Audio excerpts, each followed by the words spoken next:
मेरा नाम गीता है। बात उस समय की है जब मेरी उम्र 30 साल हो चुकी थी।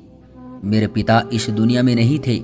मेरा बड़ा भाई एक मशहूर दर्जी था जो बहुत ही प्यारे कपड़े सिलाई करता था, लेकिन किसी ने उसके हुनर को पहचाना नहीं और कई साल तक वो इधर उधर धक्के खाता रहा। फिर न जाने उसने क्या चक्कर चलाया कि पूरे मोहल्ले का सबसे मशहूर दर्जी बन गया। उसके नाम से एक ऐसी बात मशहूर हो गई थी कि जिस पर यकीन करना भी कोई आसान काम नहीं था। मेरा भाई शुरू से ही बहनों जैसा भाई था। बहनों जैसे भाई से मेरा मतलब ये है कि वो हमारे साथ साथ खेल कूद कर पला बढ़ा और उसे हमसे ज़्यादा पता होता था कि किस कलर के सूट के साथ किस कलर का दुपट्टा चलेगा। शायद ये उसका काम था, इस वजह से इसलिए हमारा भाई हमारे साथ बैठकर बातें कर लेता। बस यूं समझे उसको औरतों की बातों का बहुत ज़्यादा पता था और वो किसी भी औरत का दिल अपनी बातों से जीत सकता था। मैं उसके साथ बैठ जाती, अपने सुख दुख की बात भी कर लेती तो दिल को बहुत सुकून मिलता। लेकिन कुछ दिनों से वो बहुत बदल गया था। उसके पास दूर दूर से लोग कपड़े सिलवाने आते थे।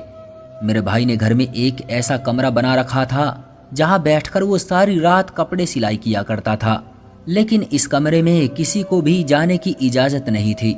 यहाँ तक कि सफाई करने के लिए भी वो हमें अंदर न आने देता, बल्कि अपने कमरे की सफाई भी खुद ही करता। कभी वो रात को भी वहीं सो जाता और हम खाना दरवाजे पर रख देते। उसकी हरकतों पर कभी कभी हमें गुस्सा आ जाता तो कभी रहम भी। आखिर ये बेचारा ये सब हमारे लिए ही कर रहा है, रात भर बैठकर कपड़े सीता है। लेकिन फिर जब हमने मोहल्ले में उसके बारे में कुछ अजीब सी बातें सुनी तो हम बहुत हैरान हुए। बात ये थी कि मेरा भाई जिस भी कुंवारी लड़की के कपड़े सीता है, अगले ही दिन उसका रिश्ता हो जाता है। हम ऐसी जगह रहते हैं जहां किसी अनोखी बात का पहले बहुत मजाक बनाया जाता है, लेकिन फिर उस बात को मान भी लेते हैं। शुरू शुरू में इस बात का भी बहुत मजाक बनाया गया, लेकिन अब तो लोग ऐसे हो गए थे जैसे मेरा भाई रिश्ता करवाने वाला है, जिसके पास दूर दूर से लड़कियां आने लगी। वो जिस भी लड़की के कपड़े सीता उसका जल्द ही रिश्ता हो जाता। लेकिन हमारा भाई मुझसे, मेरी माँ या मेरी बहन से इस बारे में कोई बात नहीं करता था। जब हम इससे कुछ पूछना चाहते तो वो जवाब ना देता, ज़्यादा पूछते तो गुस्सा होता, डांट भी देता कि अपने काम से काम रखो। एक दिन सुबह सुबह हमारे घर एक लड़की और उसकी माँ आई। उनके हाथ में मिठाई का डब्बा था और वो कुछ फल भी लाई थी। कहने लगी, आपके बेटे ने तो कमाल कर दिया। मेरी बेटी की उम्र 28 साल हो गई थी, कोई रिश्ता नहीं आता था, लेकिन जैसे ही आपके बेटे से 2-4 जोड़े सिलवाए उसकी शादी हो गई और हम आपको मिठाई देने आए हैं। मैंने मिठाई का डब्बा लिया और साइड हो गई। चलो इसी बहाने मिठाई तो मिली, लेकिन मेरी माँ तो परेशान हो गई थी, क्योंकि आए दिन ये लोग घर पर आते, कोई बधाई देने तो कोई उसके बारे में पूछने। मेरी माँ को यकीन था कि भाई कोई गलत काम कर रहा था, लेकिन इस काम में गलत काम की क्या गुंजाइश थी। वो तो सिर्फ कपड़े सीता है, लेकिन कपड़े सीने से किसी की शादी कैसे हो सकती है, ये बात मेरी समझ से बाहर थी। हम तो भाई से कुछ भी पूछते तो वो जवाब ना देता, लेकिन मेरे दिमाग में एक प्लान आ गया। मैंने अपनी दोस्त से कहा कि वो मेरे भाई से कपड़े सिलवाए। उसने कहा कि वो तो खुद ही कपड़े सिलवाना चाहती है, लेकिन तुम्हारा भाई टाइम ही नहीं दे रहा। मैंने उससे कहा कि मैं उसकी थोड़ी सी सिफारिश लगा दूंगी, लेकिन उसे मुझे सब बताना होगा कि मेरे भाई ने उससे क्या बात की और मेरी दोस्त का रिश्ता कैसे हुआ, क्योंकि मेरी दोस्त भी मेरी उम्र की थी, उसकी शादी अभी तक नहीं हुई थी। मैंने अपने भाई से कहा कि भाई मेरी दोस्त आपसे कपड़े सिलवाना चाहती है। कहने लगा कि मेरे पास वक्त नहीं है, लिस्ट में बहुत से लोग हैं, उसे कहो 2 महीने बाद आए। मैंने अपने भाई से कहा कि भाई मैं आपकी बहन हूँ और वो मेरी दोस्त है, इस तरह से वो भी आपकी बहन हुई। आप मेरी बात नहीं मानेंगे तो आपका मेरे भाई होने का क्या फ़ायदा। भाई ने कहा कि तुम बहुत बोलती हो, तुम्हारी जुबान बहुत लंबी हो गई है। मैंने कहा प्लीज़ उसकी बात मान जाइए, उसे बहुत जल्दी है, उसके घर वाले बहुत परेशान हैं, आप कुछ करें। मेरे भाई ने कहा ठीक है, उसे 1 हफ्ते बाद भेज देना।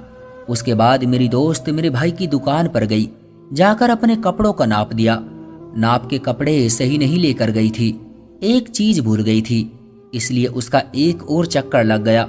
और उसने कहा कि मेरे कपड़ों पर खुला कॉलर और लेस लगानी है। उसका एक और चक्कर लगा। फिर पूछने के लिए गई कि कपड़े सिल गए हैं या नहीं, तो फिर और भी चक्कर लगा। फिर आखिर में 2 दिन बाद मेरे भाई ने उसे कपड़े वापस कर दिए। भाई ने उसके अपनी दुकान पर 5 चक्कर लगवा दिए। मैंने अपनी दोस्त को कहा कि अब ये कपड़े पहनो, क्योंकि मैंने सुना है जैसे ही कपड़े पहनते हैं रिश्ता आ जाता है। वो कहने लगी, मुझे तो डर लग रहा है, पता नहीं क्या होगा। मैंने कहा, इसमें डरने की क्या बात है, मुझे लगता है ये सब कुछ झूठ है। लोगों को पैसे देकर ये बात फैलाई है, ऐसा भी भला हो सकता है। मेरी दोस्त ने कहा, मैं मंगलवार वाले दिन ये कपड़े पहनूंगी। उसने मंगलवार वाले दिन वो कपड़े पहने और पूरा दिन गुजर गया। शाम को उसकी कॉल आई। उसने जो मुझे बताया, मेरे पैरों तले से जमीन निकल गई। उसने कहा कि मेरे लिए बहुत ही अच्छा रिश्ता आया है। मेरे घर वालों को भी रिश्ता पसंद आ गया और मुझे भी लड़का देखने में बिल्कुल हीरो जैसा लगता है। यार, तुम्हारा भाई तो जादूगर है, कमाल हो गया। आज ही मैंने ये सूट पहना और आज ही मेरा रिश्ता आ गया। वो तो एक ही सांस में बोलती चली जा रही थी। मुझे कुछ समझ नहीं आ रहा था कि ये कैसे हो सकता है। मैंने ये बात अपनी मम्मी को बताई। मेरी माँ तो सर पकड़कर बैठ गई।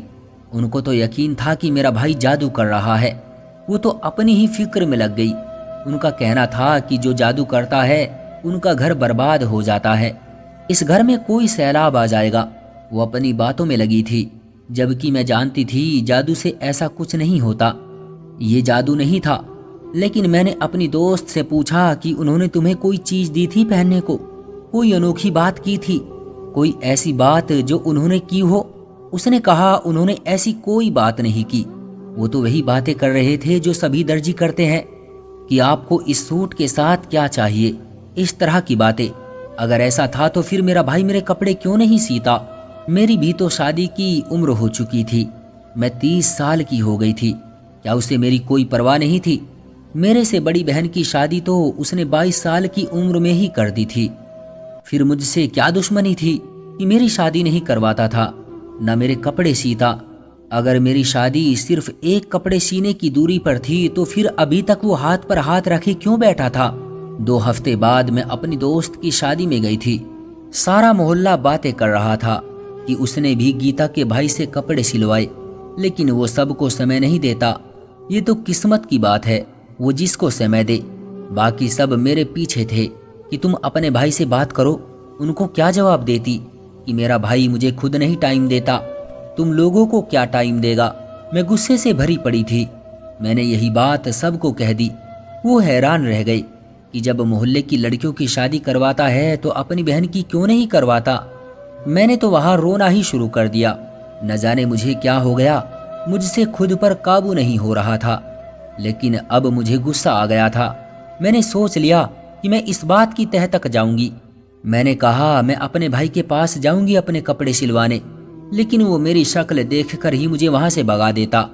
इसलिए मुझे अपनी शक्ल छुपा कर जाना था, यानी मुझे हुलिया बदल कर जाना था, छुप कर जाना था।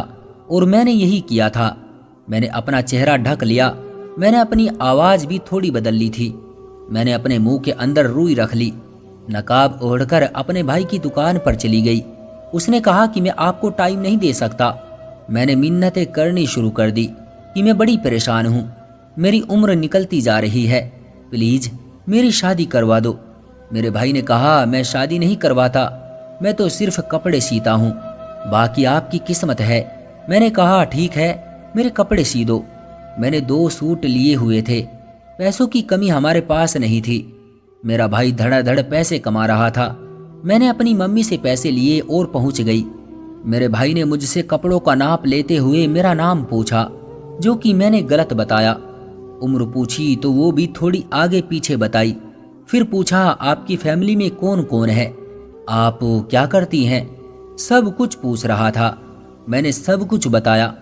कोई दर्जी वैसे तो इतनी डिटेल नहीं लेता, लेकिन बातों बातों से वो बात निकाल रहा था और बहुत ही अच्छी तरह से पूछ रहा था। उसने बातों ही बातों में मुझसे मेरा फ़ोन नंबर, पढ़ाई और ये कि कितनी पढ़ाई की है, सारा कुछ पूछ लिया। फिर कहने लगा कि आजकल तो रिश्तों की बहुत कमी है, रिश्ते हो नहीं रहे, या फिर लड़कियों की फरमाइशें इतनी होती है, आपको किस तरह का लड़का पसंद है? वो बातों ही बातों में न जाने क्यों मुझसे सारी बातें पूछ रहा था। क्योंकि मैं भेस बदले खड़ी थी इसलिए मैं बहुत डरी हुई थी, लेकिन मैं भी सब कुछ बताती जा रही थी। उसने कहा कि आपके कपड़े मैं 2-4 दिन में सी दूंगा, इसलिए आप 4 दिन बाद आए। मैंने कहा अगर कपड़े जल्दी मिल जाए तो मेरे लिए बड़ा अच्छा रहेगा। उसने कहा बीच में एक चक्कर लगा देना। अगले चक्कर में भी उसने मुझसे ऐसी ही बातें की। 4 दिन बाद उसने मुझे कपड़े वापस करने का दिन बताया। इस बीच मैंने ये सोचा कि इस कमरे में वो आखिर करता क्या है। मैंने किसी तरह उस कमरे की खिड़की को अंदर से खोल दिया और फिर जब भाई कमरे को लॉक लगाकर अपनी दुकान पर गया तो मैं खिड़की खोलकर कमरे में दाखिल हो गई। मैं हैरान थी क्योंकि इस कमरे में ऐसी कोई अनोखी चीज नहीं थी जिससे मैं कुछ अंदाजा लगा सकती। वहां 2 मशीनें पड़ी थी, एक पर्दा लगा था, एक मशीन रेशमी कपड़ों के लिए और एक सूती कपड़ों के लिए थी। सब कुछ वैसे ही था जैसे किसी दर्जी का कमरा होता है। जगह जगह धागे की लड़ियां बिखरी पड़ी थी। इसी तरह का माहौल था। फिर मेरी नजर ने कुछ ऐसा देखा कि मैं हैरान रह गई। कुछ बड़े बड़े रजिस्टर थे। मैं रजिस्टर की तरफ बढ़ी तो मैंने देखा वो काफी बड़े थे, लेकिन इतना भी क्या हिसाब किताब था कि इतने बड़े बड़े रजिस्टर मेरे भाई ने रखे हुए थे और वो बहुत पुराने भी लग रहे थे। लेकिन उससे पहले कि मैं उनको खोलती मुझे कुछ हलचल की आवाज आई। मैं डर के मारे खिड़की से ही वापस भाग गई। दिल तो पूरी तरह बैठ गया था, मगर मेरे भाई ने मुझे देखा नहीं था, बल्कि मेरा भाई कमरे में कोई चीज भूल गया था। उसे लेने के लिए वो कमरे में वापस आया था। मैंने सोच लिया था कि दोबारा ऐसी हरकत नहीं करूंगी, क्योंकि अगर उसे पता चल गया तो मेरी तो जान निकाल देगा। पहले ही मैं उसे धोखा दे रही थी और दूसरा नहीं दे सकती। पता चला तो न जाने क्या करेगा। माँ मेरी बहुत मासूम थी, वो तो किसी बात को समझती ही नहीं थी।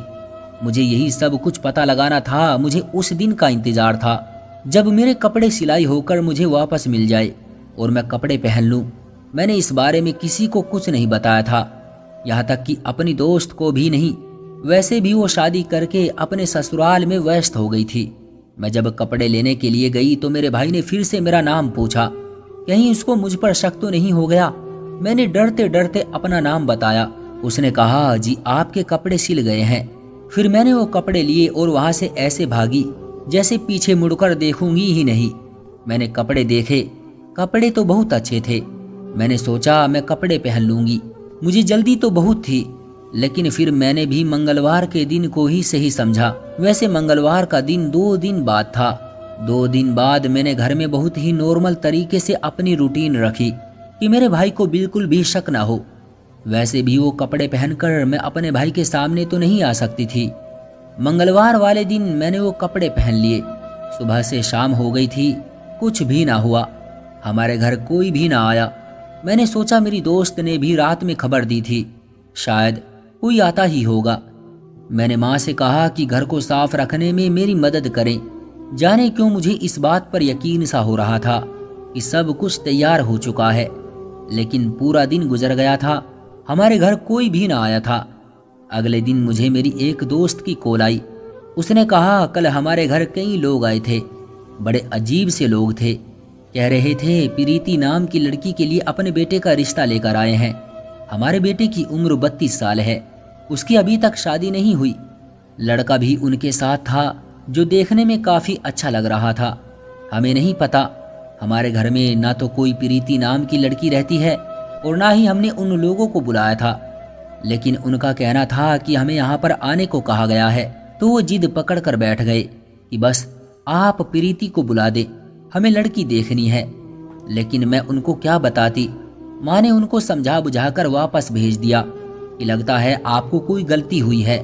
ये बात मेरे कानों तक पहुँचने की देर थी कि मेरे कदमों तले से जमीन निकल गई, क्योंकि जब मुझे भाई ने कहा था कि आपको अपने घर का पता भी लिखना है, तो मैं तो अपने घर का पता नहीं लिख सकती थी। इसलिए मैंने फिर मेरी दोस्त के घर का पता लिख दिया। मैं उसको गलत नहीं बता सकती थी और ना ही गलत पता लिख सकती थी। मैंने अपना नाम भी प्रीति बताया था। इसका मतलब ये सब कुछ सच था, क्योंकि जो पता मैंने अपने भाई को बताया था उस पर और उस नाम की लड़की के लिए वाकई रिश्ता आया था। मैं अपने घर का पता तो नहीं दे सकती थी, इसी परेशानी में इधर उधर मंडरा रही थी और अपनी माँ को ये सब बताने की कोशिश कर रही थी कि तभी अचानक मेरे भाई ने मुझे देख लिया और मैं ये भूल गई थी कि मैं उसके सिले हुए कपड़ों में खड़ी हूँ। उसने मुझे कहा कि झूठी लड़की भेष बदल कर आई थी मेरी दुकान पर, मेरी जासूसी करना चाह रही थी। मुझसे झूठ बोला। माँ तुम्हारी बेटी कितनी ड्रामेबाज है। मेरे भाई ने मुझे डांटना शुरू कर दिया। मैंने भी सर झुका लिया। मैं तो उसका राज बताने वाली थी, लेकिन उसने तो मेरा ही राज खोल दिया। मेरी माँ ने कहा तुम्हारा भाई भी धोखेबाज, तुम भी धोखेबाज, पता नहीं मेरी औलाद को हो क्या गया है। तुम्हारे पिता तो ऐसे बिल्कुल भी नहीं थे और मैं भी ऐसी नहीं थी। ये पता नहीं किस वजह से पूरे मोहल्ले में मशहूर है और तू भी अब ऐसी हरकतों पर उतर आई है। मैंने मम्मी के सामने सारी बात खोल कर रख दी। मेरे भाई ने अपना सर पकड़ लिया। उसने कहा अपने ही घर का भेदी लंका ढाता है। मैं तुम्हें सब कुछ बताता हूँ ताकि तुम मेरा पीछा छोड़ दो, नहीं तो तुम मेरा बना बनाया काम खराब कर दोगी। तुमने अपनी दोस्त को भी मेरे पास इसी मकसद के लिए भेजा था, फिर खुद भी इसी मकसद के लिए आई। अरे मैं कोई गलत काम नहीं कर रहा, कोई जादू नहीं कर रहा। मैं बहुत अच्छा दर्जी था, मेरे हाथ में बड़ा हुनर था, लेकिन तुम जानती हो लोग कदर नहीं करते। एक दर्जी ने मुझे अपनी दुकान पर 5 साल तक रखा। मेरे से ज़्यादा काम करवाता, पैसे कम देता। मेरी वजह से ही उसकी दुकान चलती थी, लेकिन वो मेरी सैलरी पूरी नहीं देता था। मैंने भी सोच लिया था कि मैं अब अपना काम करूँगा, लेकिन दर्जियों के काम तब चलते हैं जब उनके नाम मशहूर होते हैं, और दर्जी का नाम जल्दी से मशहूर नहीं होता, उसमें सालों लग जाते हैं। मेरा एक दोस्त है जिसने मैरिज ब्यूरो बना रखा है। उसका काम भी ठीक से नहीं चल रहा था, लेकिन उसके पास बहुत अच्छे अच्छे रिश्ते थे। मेरे पास जब भी कोई कुंवारी लड़की आती तो मुझे पता चल जाता कि वो शादीशुदा है या कुंवारी। बातों बातों में मैं उससे सब कुछ पूछ लेता। उसका नाम क्या है, उसकी उम्र कितनी है, कितनी पढ़ाई की है, खानदान कौन सा है, जात क्या है, शादी की बात कि किस जगह शादी करना चाहती है, किस तरह का लड़का पसंद है। ये मेरा तरीका था। औरतों से बात करने पर मैं उनसे सब कुछ उगलवा लेता था। औरतें मासूम होती है, बेवकूफ़ नहीं कहूँगा, लेकिन मासूम जरूर होती है, इसलिए मेरी बातों में आ जाती है। दर्जी हो या दूध वाला, कभी कभी दुकानदार से भी बड़े खुले अंदाज में बातें कर लेती है, जैसे वो वाकई उनका रिश्तेदार लगता है। और मैं अक्सर मासूम लड़कियों को ही टारगेट किया करता था। जैसे ही मेरे भाई ने कहा टारगेट करता था, मेरी माँ का थप्पड़ मेरे भाई के मुंह पर आकर लगा। वैसे तो मेरा भाई मेरी माँ का मुंह देखता रह गया, लेकिन उसने मेरी माँ को नज़रअंदाज किया, क्योंकि टारगेट करने से उसका ये मतलब नहीं था। फिर उसने अपनी बात जारी रखी। अगर मुझे लगता कि कोई औरत समझदार है तो मैं उसे कह देता कि मेरे पास समय नहीं है। मैं उनके कपड़े सीते हुए उनकी तहकीकात निकलवा लेता था। फिर इस तहकीकात के मुताबिक मैं अपने दोस्त को कहकर रिश्ता तलाश करवाता था। वो रिश्ता 2 दिन बाद उनके घर भेज देता। तो फिर जब उनको उनके मतलब की चीज़ें घर बैठे बिठाई मिलेगी तो वो मना क्यों करेंगे। अब आप लोगों को समझ आया कि मेरा काम करने का तरीका क्या है। अब मुझे भी समझ आ गया था। वो रजिस्टर मैंने भाई के कमरे में देखे थे, वो भी शायद शादी के लिए दोस्तों और रिश्तों की जानकारी के थे। मेरे भाई ने कहा कि मैं ये बात किसी को बताना नहीं चाहता, इसलिए मैंने ये बात किसी को नहीं बताई, बल्कि बदतमीज बन गया कि लोग मुझसे ज़्यादा सवाल ना करें। मैं इस तरह रिश्ते करवाने वाला दर्जी मशहूर हो गया। मेरा काम बहुत धन्य रहा। मेरे दोस्त का काम भी चलने लगा। साल में उसको कहीं 10-12 ग्राहक भी मुश्किल से मिलते थे, लेकिन अब हर हफ्ते के बाद एक लड़की की शादी करवाता है। अगर हम सब ये ऐसा करते हैं तो इसमें बुरा ही क्या है। हमारा तरीका शायद थोड़ा अलग है, लेकिन हमारी नीयत बुरी नहीं है। माँ तेरा बेटा लोगों के घर बसाता है, अब तेरा दिल कर रहा है तो मेरे मुंह पर दूसरा थप्पड़ भी मार ले। मेरी माँ ने सर झुका लिया। मेरे भाई के सर पर हाथ फेर कर उसको प्यार किया। फिर अपने भाई से कहा, अगर ये सब ऐसा है तो अभी तक मेरी शादी क्यों नहीं करवाई। मैं तेरी अपनी बहन थी ना। उसने कहा, पागल, मैं तेरे लिए एक अच्छा रिश्ता तलाश कर रहा था।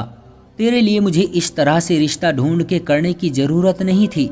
तेरे लिए तो मैं सबसे अच्छा रिश्ता ढूंढूंगा। अब बस तू समझ के तेरा भाई मुश्किलों में फंस गया था। हर दिन बस यही सोचता था कि बस आज काम कर लूँगा, ये कर लूँगा। बस यही करते करते इतना समय गुजर गया। लेकिन देर में भी कभी कभी खैर होती है। मैंने तेरे लिए रिश्ता देख लिया है। मैं तेरी शादी धूमधाम से करूँगा। और तुम क्या सोचती थी कि मैं तुझे खाली हाथ विदा करूँगा? पहले तुम्हारा दहेज भी तो बनवाना था, वही बनवाने में लगा हूँ। उस दिन बड़ी जासूस बनकर मेरे कमरे में आई थी। जरा पर्दे के पीछे भी देख लेती, तेरा दहेज ही तो पड़ा था। मैंने बस पर्दे के पीछे ही नहीं देखा था, क्योंकि मुझे वहां तो कपड़े ही नजर आ रहे थे, इसलिए मैंने सोचा कि वहां तो बस कपड़े ही होंगे। खैर, भाई की बात सुनकर मैंने भी सर झुका लिया। मेरे भाई ने मेरे सर पर हल्का सा थप्पड़ मारा और कहा, आगे से इस तरह की कोई हरकत ना करना और अब शादी की तैयारियां करे। जो भी तुम्हें चाहिए मुझे लिस्ट बना कर दो, मैं तुम्हारे लिए ले लूंगा। मेरी आंखों में खुशी के आंसू आ गए। मेरी माँ ने हम दोनों को प्यार किया। मेरा भाई ठीक कहता था। उसका तरीका शायद अजीब था, लेकिन फिर भी वो लोगों की शादी करवा रहा था। आजकल के टाइम में बेटी का रिश्ता करना इतना मुश्किल हो चुका है कि जिसकी कोई हद नहीं है। ऐसा नहीं है कि सिर्फ रिश्ते कम हैं या लोग पैसे दौलत के पीछे भाग रहे हैं। आजकल लड़कियां भी तो अपनी पसंद से शादी करना चाहती हैं। मैं ये सर उठाकर कह सकती हूँ कि मुझे मेरे भाई पर गर्व है। वो जो भी कर रहा है अच्छा कर रहा है। तो दोस्तों, ये थी हमारी आज की कहानी। आपका क्या कहना है इस कहानी के बारे में? कमेंट करके हमें जरूर बताएं। वीडियो को लाइक कर दीजिए और इसी तरह की कहानियां लगातार देखने के लिए चैनल को सब्सक्राइब करके घंटी को दबाकर ऑल पर सेट कर लीजिए, ताकि आने वाली वीडियो का नोटिफिकेशन आपके पास तुरंत पहुंचे। मैं मिलता हूं आपसे अगली वीडियो में। तब तक के लिए धन्यवाद।